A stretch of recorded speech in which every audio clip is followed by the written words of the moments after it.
শ্রাবণ মাসের শেষ সোমবার। তোমরা অনেকেই হয়তো বাড়িতে পুজো করছো বা মন্দিরে গিয়েছো, কিন্তু আমি না এবার মন্দিরে যেতেই পারিনি। আজ সকাল থেকে প্রচুর বৃষ্টি হচ্ছে, প্রচুর বলতে প্রচুর। যেহেতু শুভমের কিছুদিন আগে একটা অপারেশন হয়েছে, তাই জন্য এবছর আর আমি মন্দিরে যেতেই পারিনি, কারণ ও স্কুটি চালাতে পারছে না। তা আমি লকডাউন থেকে না, এই আমার ঘরে একটা শিব ঠাকুর ছিল, আমি ওই শিব ঠাকুরকে লকডাউন থেকেই পুজো করি। শ্রাবণ মাসের সোমবারগুলোতেও করি, নীলের উপোসও করি। মন্দিরে এমনি পরে গিয়ে পুজো দিয়ে আসি বা মন্দির থেকে ঘুরে আসি, ধূপধুনো জ্বালিয়ে দিয়ে আসি। তো দেখো আমি বাড়িতেই আজকে কীভাবে পুজো করছি সেটাই তোমাদেরকে আজকে শেয়ার করব। তোমরা হয়তো অনেকেই অনেক রকম করে করো বা অনেকে আমার থেকে ভালোও পারো, কিন্তু আমি যতটা জানি বা আমি যতটা পারি সেটাই তোমাদের সাথে আজকে শেয়ার করব। তা ঠাকুরের ড্রেস চেঞ্জ করে ঘরটাও পরিষ্কার করে নিয়েছি। এবার যে পুজোর সামগ্রী সেগুলো একটা থালার মধ্যে আমি আগেই প্রথমে গুছিয়ে নিয়েছি। প্রথমে যে দেখো আকন্দ ফুল নিয়েছি, বেলপাতা নিয়েছি, আর একটা কাঁটা, আর নীল রঙের একটা মোমবাতি নিয়েছি। এটা আমি সন্ধেবেলা জ্বালাবো, এখন জ্বালাবো না। আর নিয়েছি নীলকণ্ঠ ফুল। আজকে না ফুলও তুলতে পারিনি, এত বৃষ্টি হচ্ছে, বাগান থেকে বেশি ফুল তুলতে পারিনি, অল্প ফুল তুলেছি। আর এই যে দেখো পঞ্চশস্য, আর ওখানে সাদা রঙের যেটা দেখতে পাচ্ছ ওটা হচ্ছে পৈতে। আর এই যে আমি ঘটে পঞ্চামৃত তৈরি করে নিয়েছি। পঞ্চামৃত করতে যেটা লাগে, মানে দুধ, দই, চিনি, ঘি, মধু, সেই পঞ্চ জিনিস দিয়ে আমি কিন্তু পঞ্চামৃত তৈরি করে নিয়েছি। এদিকে আমি কিছু ভোগ রান্না করেছি আজকে। আমার মন চাইলো যে বাবাকে একটু ভোগ রান্না করে দিই। পায়েস করেছি, তালের বড়া করেছি, আর মালপোয়া করেছি। তা দেখে নাও আমি পুরো থালা এবার ভোগ সব সাজিয়ে নিয়েছি।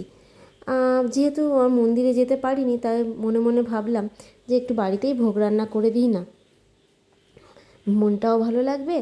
আর বাড়িতে তো ভালোভাবে পুজো দেওয়া যায়, মন্দিরে গেলে তো অনেক ভিড় হয়, সেভাবে পুজোও দেওয়া যায় না। তাই এবার দেখো আমি ঠাকুরের যে পুজোর নিয়মগুলো আছে সেগুলো আমি আস্তে আস্তে সেরে নেব।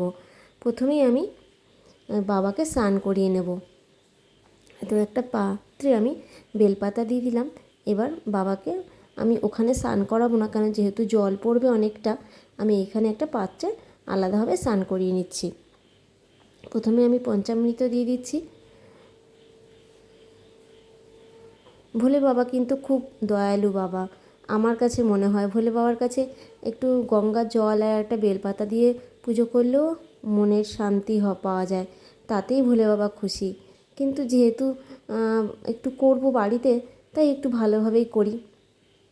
সব কিছুই তো নিজেদের ওপরে নির্ভর করে, আর ভক্তিটাই তো আসল বলো। যার যার যেরকম পরিস্থিতি অনুযায়ী যে যেরকমভাবে পুজো করে। যাই হোক, আমি এবার আজকে পঞ্চামৃত দিয়ে প্রথমে বাবাকে স্নান করিয়ে নিয়েছি।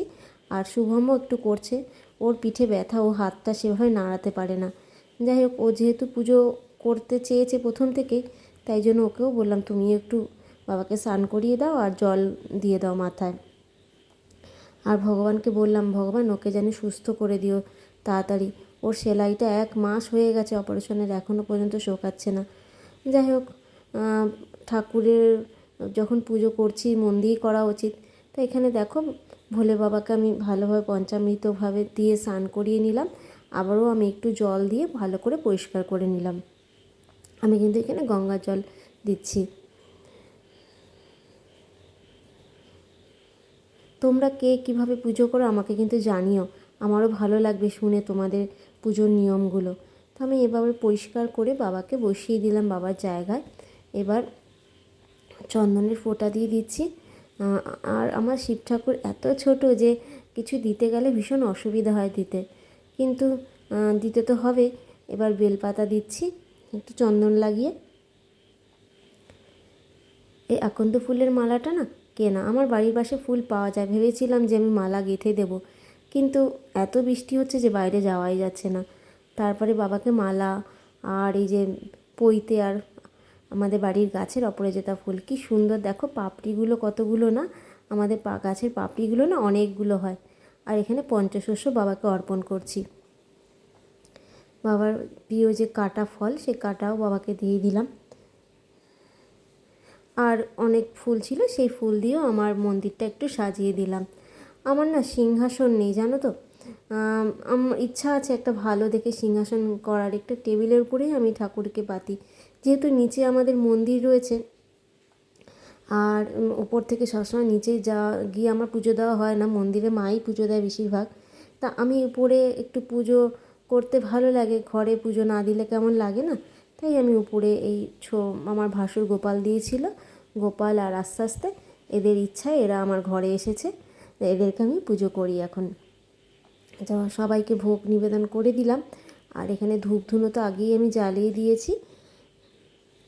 এবার একটু বাবার আরতি করে নেব, বাবার আরতির পরে সবারই আরতি করব, যেহেতু আজকে সোমবার তাই বাবার আরতি আগেই করছি। এখানে আমি কর্পূর দিয়েছি আর ধূপকাঠি আর প্রদীপ দিয়ে বাবার আরতি করে নিচ্ছি। আর বাবাকে বলছি, বাবা তুমি সবার মনের আশা পূরণ করো, সবাইকে ভালো রেখো, শুভমের জানে সেলাইটা শুকিয়ে যায়, ও অনেক দিন ধরে কষ্ট পাচ্ছে, দেখি কি হয়।